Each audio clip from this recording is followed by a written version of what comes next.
शशिवर्णं चतुर्भुजं प्रसन्नवदनं ध्यायेत् सर्वविघ्नोपशान्तये।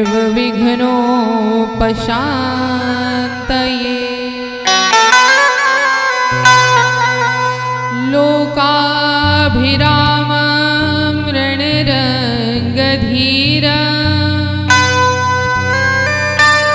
राजीवनेत्रं रघुवंशनाथं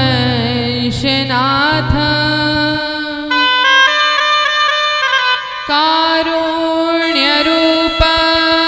करुणाकरान्तं श्रीरामचन्द्रं शरणं प्रपद्ये। कर्पूरगौरं करुणावतारं संसारसारं भुजगेन्द्रहारं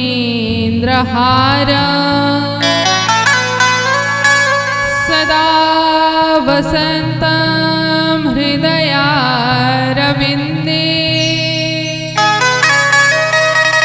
भवं भवानी सहितं नमामि। मनोजवं मारुततुल्यवेगं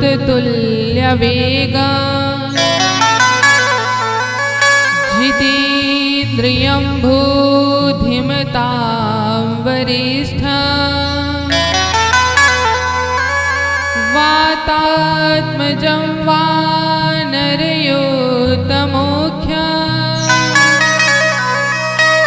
श्रीरामदूतं शरणं प्रपद्ये। भक्ति भक्त भगवंत गुरु चतुह नाम वपुए तिनके पद वंदन किए नासत विघ्न अयनी।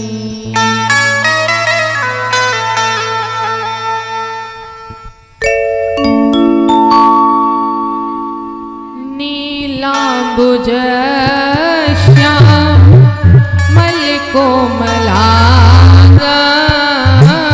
नीलांबुज श्याम मलकोमलांगं नीलांबुज श्याम मलकोमलांगं नीलांबुज श्याम मलकोमलांगं सीता समारोपित वाम भागं सीता समारोपित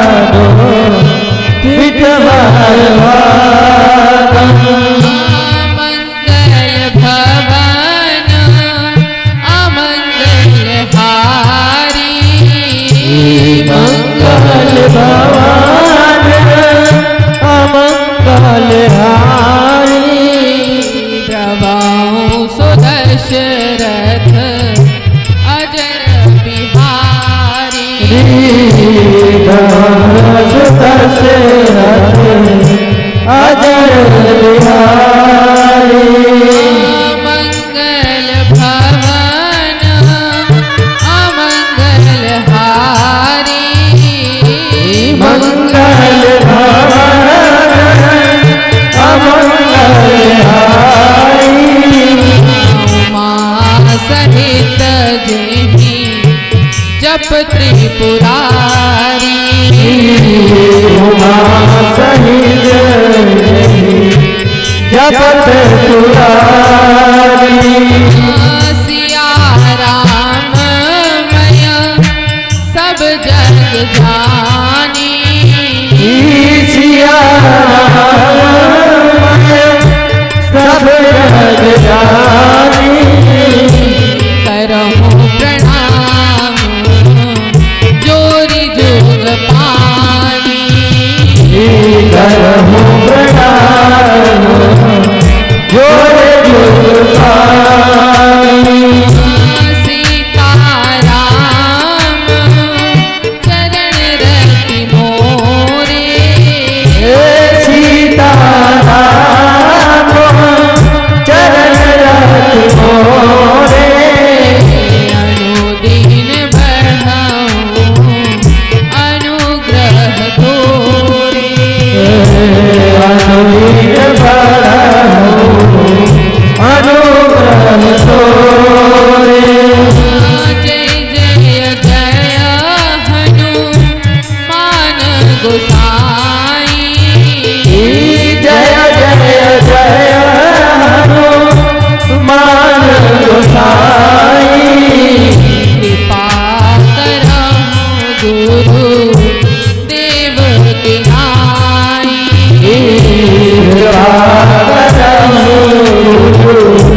देव बंदहु गुरु पद पद्म परागा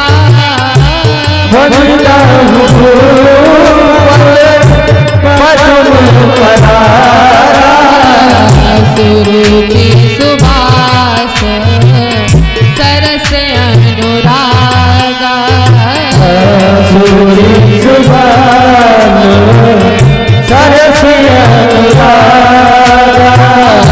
सुरुचि सुभाष सरस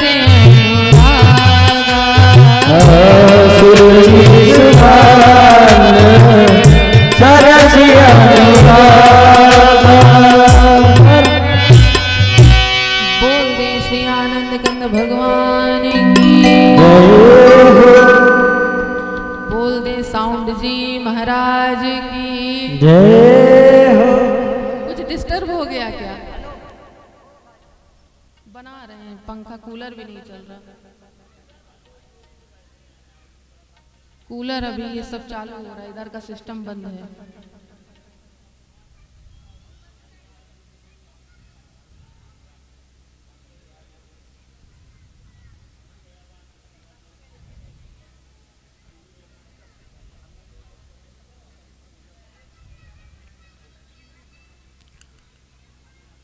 तुम्हारा तो चालू हुआ नहीं हुआ दोनों बंद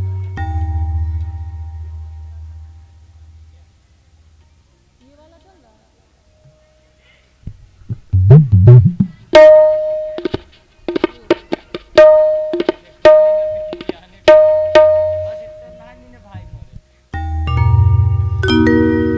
बोल दे श्री आनंद कंद भगवान की कल से एक काम करना है आचार्य जी एक काम आपको करना है बड़ा जरूरी काम है जब कथा प्रारंभ होने लगे तो जब आरती होती है ना रामायण में या कि ठाकुर जी की एक बार मशीन के पास भी जाके आरती करा दिया करिए थोड़ी थोड़ी साउंडों के और माइक के पूजन करा दिया करिए तो ठाकुर जी की कृपा शायद बनी रहे आइए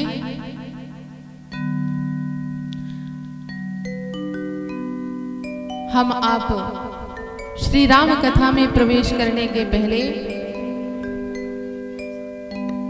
2 बार श्री भगवत नाम का संकीर्तन कर लें जिससे कि हमारा मन श्री राघव जी की कथा में लगा रहे क्योंकि देखिए आज की कथा बड़ी विशेष है कथा तो रोज की विशेष होती है लेकिन आज कुछ खास है आज क्या होने वाला है कथा में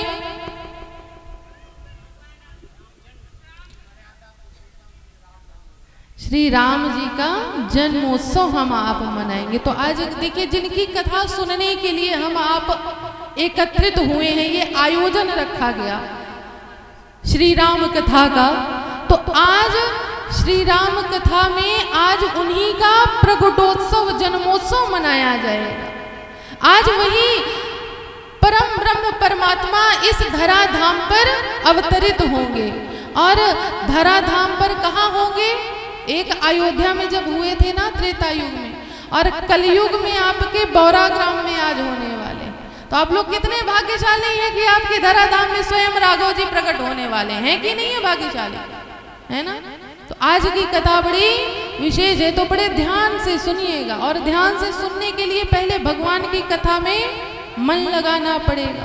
और मन कैसे लगेगा? जब तक हम आपके कानों में श्री भगवत नाम संकीर्तन ना पहुंचे तब तक कथा में मन नहीं लगता। अच्छा, कानों से सुन तो लेते हैं, लेकिन ये जो भगवत नाम संकीर्तन है ना, केवल कानों से सुनने से बात नहीं बनती, इसको अपने अपने मुख से बोलना भी पड़ता है। देखिए, भगवत नाम संकीर्तन सुन करके कानों को तो पवित्र कर लेते हैं, शुद्ध कर लेते हैं, लेकिन जब तक आप मुख से भगवत नाम संकीर्तन नहीं करेंगे तब तक आपका मुख भी शुद्ध नहीं होगा। और जब तक मुख नहीं शुद्ध होगा तब तक आनंद कम आएगा कथा में, है ना। तो इसलिए मीठी मीठी तालियों के साथ, और जिससे जैसा बने गाते भगवान का नाम, वैसे साथ में कीर्तन करना भी है, गाना भी। आइए हम आप 2 बार श्री भगवत नाम का संकीर्तन करते हैं। सीता राम राम राम राजा राम राम राम सीता राम राम राम सीता राम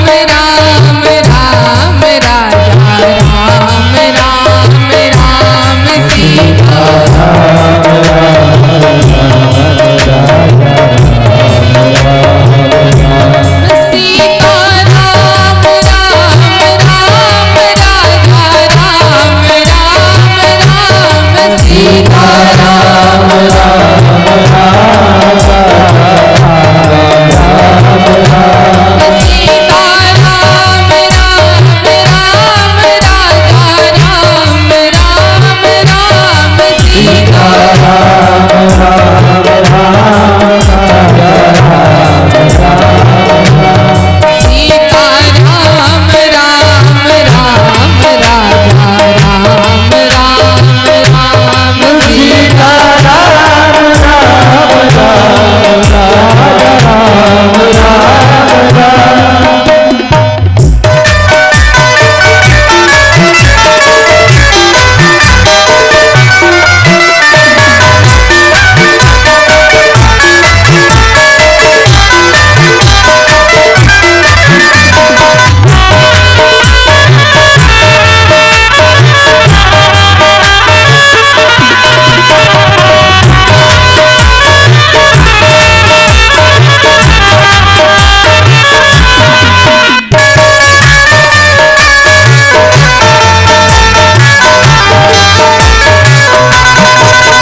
जय हो। श्री प्रयागराज महाराज की जय हो। श्री कामतानाथ जी सरकार की जय हो। श्री चित्रकूट धाम की जय हो। श्री यज्ञ नारायण भगवान की जय हो। श्री हनुमान जी महाराज की जय हो। पता है आप लोग हनुमान जी महाराज के जयकारे में कंजूसी करते हैं ना, इसीलिए थोड़ी सी माइक और साउंड की दिक्कत हो जाती है। आप लोग हनुमान जी के जयकारे में कंजूसी करना छोड़ दीजिए, तो जो भी कार्यक्रम में थोड़ी बहुत परेशानी आ रही है किसी ना किसी प्रकार से, सब दूर हो जाएगी। तो कौन कौन चाहता है कि ये कार्यक्रम निर्विघ्न पूरा हो जाए? कौन कौन चाहता है? पीछे वाले भाई बंधु नहीं चाहते हैं क्या? हा? आवाज नहीं जा रही? आवाज हमारी आ रही है कि नहीं? पीछे तक आ रही है? तो लग नहीं रहा कि पीछे तक आवाज जा रही है। अगर जा रही हो तो उठाइए फिर दोनों हाथ और जोर से, शोर से और घनघोर से जयकारा लगाइएगा। बोल दे श्री हनुमान जी महाराज की जय। अब कुछ कुछ आनंद आया है और जो कमी रह गई है, तो अभी 4 दिन की कथा और शेष है, तो ठाकुर जी शायद वो कमी पूरी कर दें। अनंतानंत कोटि ब्रह्मांड नायक परात्पर ब्रह्म श्री राघव जी के चरणों में बारंबार प्रणाम। भूत भावन भोलेनाथ जी के चरणों में शत शत नमन।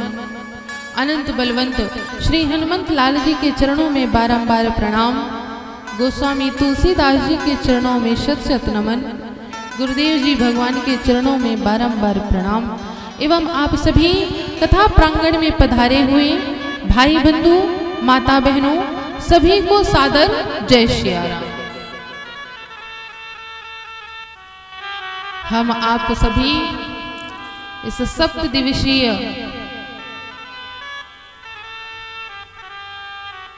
श्री राम महायज्ञ के आज हम आप तीसरे दिवस पर एकत्रित हुए। यह यज्ञ और ये कथा आपके नगर ग्राम में 2 दिनों से चल रही है निरंतर, और आने वाले 4 दिनों तक और चलेगी। तो जो किन्हीं कारणोंवश अभी तक इस आयोजन में भाग नहीं ले पा रहे हैं, तो अभी भी उनके पास समय है। कितने दिन का? 4 दिन का। आज की तो अब शुरू हो गई, कल से 4 दिन और शेष बचेंगे, तो अभी 4 दिन का और समय है, वरना अंत में पछताना रह जाएगा कि हमारे नगर ग्राम में इतना अच्छा आयोजन हुआ ठाकुर जी का, भगवान का, लेकिन हम उसमें शामिल नहीं हो पाए, पहुंच नहीं पाए। तो बाद में पछताने से देखिए कुछ नहीं होने वाला। अभी आप लोगों के पास समय है, जो नहीं आ पा रहे हैं तो अभी 4 दिन और शेष हैं, और जो कुछ पास में हो तो अभी तो कथा शुरू हुई है, अभी भी आ सकते हैं। तो हम आप आइए अब कथा में प्रवेश करते हैं। हम आपने पूर्व के प्रसंग के अंदर कौन सी कथा को सुना? कल कौन सी कथा हुई थी? बस शिव जी का विवाह हुआ था कि उसके पहले और भी कुछ कथा हुई थी? प्रयागराज में क्या हुआ था? बाद का उत्सव याद रहा कि शिवजी पार्वती जी का विवाह था, बाकी आगे की कथा क्या हुई है याद नहीं है। देखिए यही बार बार आप लोगों से निवेदन करते हैं कि कथा में बैठिए तो ऐसा बैठिए कि आपसे अगर 1 महीने बाद भी कोई पूछे ना कि दूसरे दिन की कथा में क्या हुआ, तीसरे दिन की कथा में क्या हुआ, तो आप लोगों को सोचना ना पड़े, अपने आप पूरी कथा बताने लग जाए, तब तो कथा सुनने का लाभ है। अन्यथा बाद की कथा याद रही तो आनंद कम आता है। तो ध्यान से कथा को सुनिए, समझिए। जब तक आप कथा को सुनेंगे नहीं, समझेंगे नहीं, जब तक ये राम जी की कथा समझ में आने वाली नहीं है। बहुत से लोग कहते हैं अरे राम जी की कथा में क्या है? राम जी की ही कथा में सब कुछ है, सारा सारना ये श्री राम जी की कथा में ही है। तो ये जो जिनके मन में ये भ्रांति है कि राम जी की कथा से कुछ मिलने वाला नहीं है। राम जी की कथा सुन करके वो अपने मन से इस भ्रांति को हटा दें। अगर हमें अपना जीवन सरलता से निकालना है ना, तो राम जी की ही कथा सुन करके जीवन सरलता से निकल सकता है। जब तक हम राम जी के चरित्र को नहीं सुनेंगे, समझेंगे, तब तक ये जीवन जिएंगे जरूर, लेकिन उस जीवन का हमको लाभ प्राप्त नहीं होगा। क्योंकि देखिए, ये नर्तन बड़ी मुश्किल से मिलता है। बड़े भाग मानुष तन पावा, ये जो मनुष्य का तन है ना, बड़े भाग्य से प्राप्त होता है। और उससे भी ज्यादा भाग्यों का उदय तब होता है कि जब हमारे आपके नगर ग्राम में धार्मिक आयोजन होते हैं, कथाएं होती हैं, सत्संग होते हैं। तो एक तो ठाकुर जी ने आपके ऊपर ये कृपा करी कि मनुष्य की योनि प्रदान करी, और मनुष्य की योनि प्रदान करी, वो तो कृपा थी ही। उसके बाद ठाकुर जी ने एक और कृपा कर दी, आप लोगों को कथा प्रांगण में भेज करके। तो देखिए, ये जो सौभाग्य मिला है ना, इसको व्यर्थ मत जाने दीजिए। ये जो मनुष्य की योनि प्राप्त हुई है, इसका जितना बन सके उतना सदुपयोग करिए, वरना ये पता नहीं नर्तन कब प्राप्त होता है। इसलिए ये जो हम आपको सौभाग्य प्राप्त हुआ है कथा श्रवण करने का, यज्ञ में सहयोग देने का, तो उसको व्यर्थ ना जाने दें, ठाकुर जी की कृपा समझें। तो कल हम आपने शिव जी और सती जी का चरित्र सुना, उसके पश्चात भोले बाबा और माता पार्वती के विवाह की कथा को श्रवण किया। भोले बाबा माता पार्वती के विवाह उपरांत हिमालय राज ने माता पार्वती को विदा किया। माता पार्वती और भोले बाबा कैलाश पर्वत पर विराजमान हुए। कुछ कालों बाद कार्तिकेय जी का प्रादुर्भाव हुआ और उन्होंने तारकासुर नामक असुर का वध किया। ये जो आगे बैठते हैं ना थोड़ा, तो इधर वाले जो थोड़ा सा ज्यादा शोर होने लगता है, तो जब शोर होता है तो कथा कहने में आनंद कम आता है, क्योंकि आधा ध्यान तो हमारा शोर में बढ़ जाता है, तो हम तो आधी कथा ही भूल जाते हैं। अब आप ही का इसमें नुकसान है। अब पता चला हम शिव जी की कथा कह रहे थे, आप लोगों के शोर के कारण भूल गए, तो राम जी को कहीं जन्म से पहले ही वनवास न पहुंचा दे। इसलिए शांति से कथा को श्रवण करें। और एक और निवेदन है कि गलती से कहीं ताली बजाने में धोखे से कैमरा मत गिरा दीजिएगा, क्योंकि आप ही लोगों की इसमें फोटो आएगी। बाद में जब यहाँ से कार्यक्रम पूरा हो जाएगा, विश्राम हो जाएगा, तो जब अपने को देखने का मन करेगा ना, तो इसी मोबाइल से, इसी कैमरे के द्वारा आप लोग अपने आप को देख पाएंगे कि हम कैसे लग रहे थे उस दिन जब कथा में गए थे। तो थोड़ा सा ध्यान दीजिएगा, जो अगल बगल माताएं बैठी हैं कैमरे के बगल में। तो आइए हम आप कथा में प्रवेश करते हैं। तो कार्तिकेय जी का प्रादुर्भाव हुआ और कार्तिकेय जी ने तारकासुर नामक असुर का वध किया और वे दक्षिण में चले गए। आज भी दक्षिण भारत में कार्तिकेय जी की बड़ी पूजा होती है। हम आपके यहाँ तो कम होती है, लेकिन दक्षिण में आज भी उनकी बड़ी पूजा होती है। बड़े बड़े मंदिर बनाए गए हैं और उनका वहां पर दक्षिण भारत में मुरुगन स्वामी नाम है। क्या नाम है? मुरुगन स्वामी के नाम से उनकी पूजा होती है दक्षिण भारत में। कार्तिकेय जी दक्षिण में निवास करने लगे। इधर भोले बाबा और माता पार्वती सहर्ष ही कैलाश पर्वत पर विराजमान है। इधर गोस्वामी तुलसीदास जी इस राम कथा को पुनः प्रयागराज लेकर के आते हैं, जहां पर याज्ञवल्क्य जी कथा कह रहे हैं और भरद्वाज जी कथा श्रवण कर रहे हैं। याज्ञवल्क्य जी ने भरद्वाज जी से कहा कि भरद्वाज जी, आपको पता है मैंने सबसे पहले आपको शिव जी की कथा क्यों सुनाई? भरद्वाज जी ने कहा कि नहीं ना, तो मुझे नहीं पता कि आपने मुझको शिव जी की कथा क्यों सुनाई। याज्ञवल्क्य जी मुस्कुराए और कहने लगे, भरद्वाज जी आप जानते तो सब कुछ हैं, लेकिन जानकर भी आप अनजान बने हुए हैं। देखिए, कल भी हमने निवेदन किया था कि अपने से श्रेष्ठ, अपने से विद्वान, अपने से बड़े के आगे ना ज्यादा बोलना नहीं चाहिए। वो जो बोले ना उसको बड़ी शांति से सुनना चाहिए, समझना चाहिए, क्योंकि वो जो बोलेंगे, जो करेंगे, वो हमारे हित के लिए ही करेंगे। भरद्वाज जी जानते हैं कि याज्ञवल्क्य जी मुझको शिव जी की कथा सुना रहे हैं तो इसमें जरूर मेरा कोई हित होगा, इसलिए उन्होंने बीच में उनको कथा में रोका नहीं कि महाराज मैंने तो आपसे राम जी की कथा पूछी थी और आपने मुझसे शिव जी की कथा कही। उन्होंने पूछा नहीं एक भी बार। याज्ञवल्क्य जी मुस्कुराए, कहने लगे कि भरद्वाज जी मैं आपका पहले मर्म जानना चाहता था। मैं ये जानना चाहता था कि क्या आप राम जी की कथा सुनने के पात्र हैं कि नहीं है। देखिए ये राम जी की कथा, कल की कथा में शायद हमने बताया था कि राम जी की कथा सुनने का सौभाग्य सबको नहीं मिलता। जिनकी सत्संगति अति प्यारी होगी वही श्री राम जी की कथा सुन सकते हैं और समझ सकते हैं। जिनकी संगति सत्संगति प्यारी नहीं होगी ना, उनको राम जी की कथा या कोई भी कथा बड़ी व्यर्थ की लगेगी। जिनकी संगत गलत पड़ गई, बुरी संगत में जो आ गए ना, तो उनके लिए ये कथा, धार्मिक आयोजन सब व्यर्थ के काम लगते हैं। ऐसा लगता है कि ये सब व्यर्थ की बातें हैं, पैसा केवल खर्च होगा और इससे कुछ मिलने वाला नहीं है।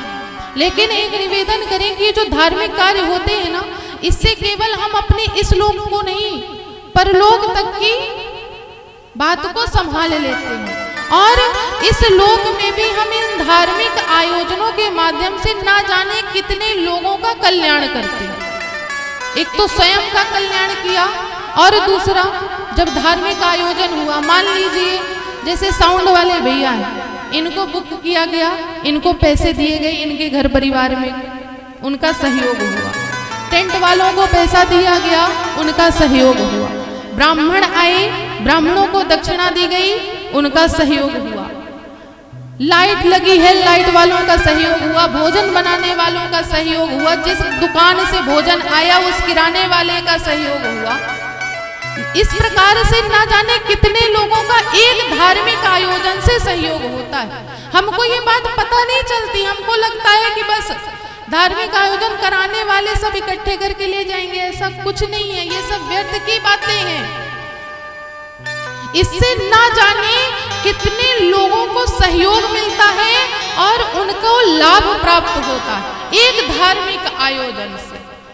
तो आप लोगों के मन में कभी भी ये भ्रांति आ जाए ना, तो इसको मत आने दीजिएगा। ये सोचिएगा कि अगर हमने 10 रुपए में दिया है तो उसका एक एक रुपए किसी ना किसी के सहयोग में गया है, किसी ना किसी के लाभ में गया है। ये सोच के सदैव दान करिए, ये सोच के सदैव धार्मिक आयोजनों में सहयोगी बनिए। तो राम जी की कथा कोई सहज बात नहीं है सुनना।